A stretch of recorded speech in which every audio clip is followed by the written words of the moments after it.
Times Drive, and I'm Joel Pereira. And on this show, you've seen us driving some really fast, fun cars. You've seen our eyes glaze over with descriptions of horsepower and 0 to 100 timings and V6 or V8 engines. And then towards the end of the piece, we tell you how much it costs. And that's what makes you want to kill yourself. Because seriously, 1 crore 50 lakhs? So today we decided to do it the other way round. Today we've decided to profile a few cars that you can have fun in that won't cost you the earth. Meaning less than 10 lakh rupees. Because the thing is that sheer horsepower and a supersized engine does not a fun car make. What's more important is a peppy, responsive motor, handling, and perhaps more importantly, how the car makes you feel. If you think that what you're driving is a fun car, it probably will be a fun car. Which brings us to the first car on our small list, the VW Polo GT TSI.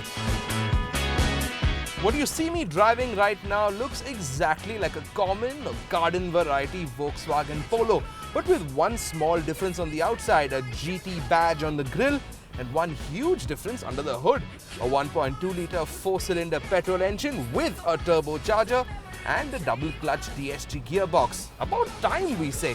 One of our biggest problems with the older Polo was that it was slower than a garden snail. The 3-cylinder 1.2-litre petrol engine was about as excitable as a 74-year-old nun, which was a pity because the Polo handled really well, and you knew that if Volkswagen put in a better engine, the little Polo would be great fun to drive. And that's exactly what they've done. This is the first time that a TSI turbo unit and a double clutch gearbox have made it into a small car, especially a small hatch. And that's why by small hatch standards, the Polo TSI is expensive at 8 lakh rupees ex-showroom. It's more than a lakh and a half more expensive than the most expensive standard petrol. But while you might be paying more for technology and higher horsepower, what you get with it is also really good mileage. When we tested the car in the city, we got a mileage of about 14 kilometers to the litre. But back to the performance. The turbo kicks in at about 1700 RPM and you get a lovely shove from the engine along with a burble from the exhaust. That's quite satisfying. 105 bhp, 170 newtons of torque and 15-inch tires that do an acceptable though not entirely satisfactory job of holding it all together. The 7-speed DSG is perfectly ratioed, making this car hugely drivable. And if you really want to play, there's a sports mode and a manual mode too. Add to all of that the Polo's already great handling, and what you've got is the perfect sleeper car, allowing you to blaze away from signals, leaving other hatchbacks in the dust. Ashamed. Now, turbos seem to be the secret behind all the cars we're driving today, and if you thought that the 1.2-litre Polo GT had a small firecracker of an engine, how about 1 litre? You know what we're talking about, the Ford EcoSport EcoBoost.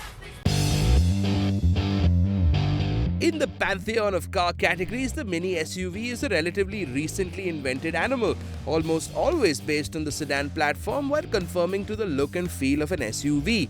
The EcoSport is small, it's less than the magic 4.2 meters long, yet it's pretty tall and sits wide on the road, as an SUV should. You've got the huge mall-like grille designed to intimidate autos and little hatchbacks you see skittering about on our city streets. But perhaps the biggest bit of technology in the Ford EcoSport is also very small, the 1 litre engine with a turbo. Now, when we heard that this car was coming with a 1 litre engine, jaws dropped and brows furrowed, because seriously, 1 litre? That's what you get with an Alto.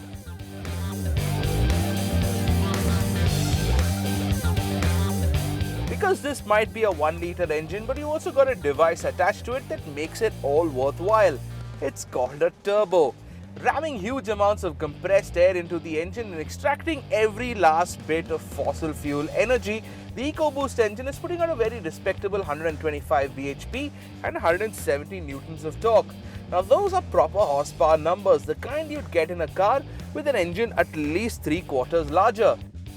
This engine comes with a 6-speed gearbox that takes a little time to get used to because you need to learn how to get the maximum out of this little engine. But when the 1 litre EcoBoost is at full spin, you will be rewarded for your due diligence. There's an urgent scream from the engine, and at full blast, little shoves of power that come when you change the gears just right. The electronic steering wheel is almost perfectly balanced, making it the benchmark for steering wheels in this class in capacity. And then there's the way this car handles. Point this car into a certain direction and that's where it's going to go. First time, every time. And then the space-age interiors feel slick and special, and more importantly make you, the driver, feel slick and special, rewarding you constantly for your good taste in cars. Up until now, you're probably getting the impression that the combination for fun driving is a petrol engine and a turbocharger. But what Toyota have done with the Lever is essentially just plonked in a bigger engine. We're talking about the Toyota Etios Lever TRD.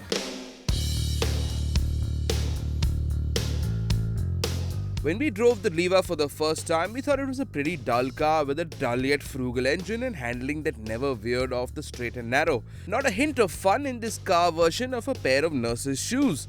But then Toyota decided to have some fun with the Lever and threw on some sporty body kit to spice up the way this car looked. And to make the sports tag stick, they also threw in a bigger engine.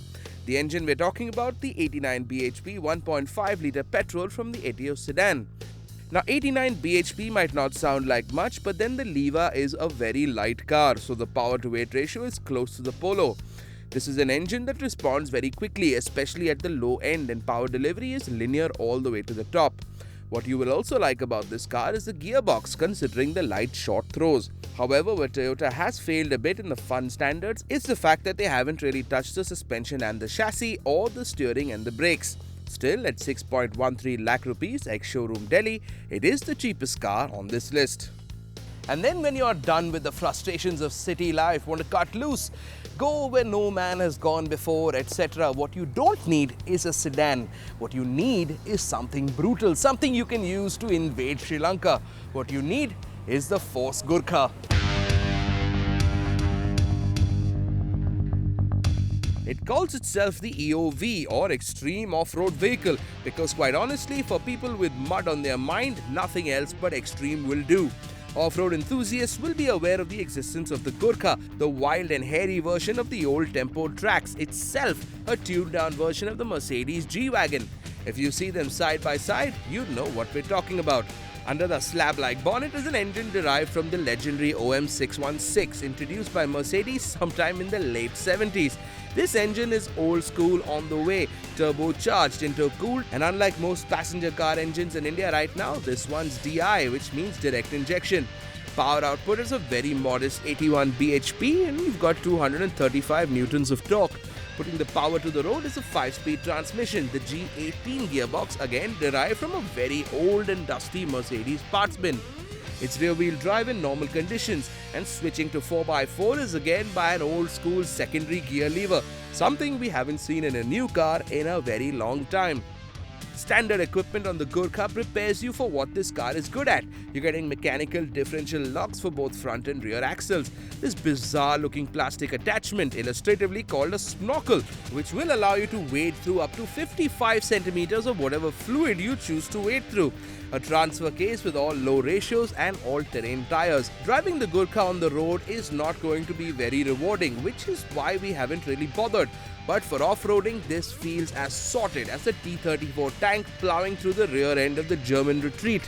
This is by no means your primary car, better kept back at your farmhouse or maybe your native place, because you know how those natives can be. At an ex-showroom price of 8.3 lakh rupees, it's something you can afford to do.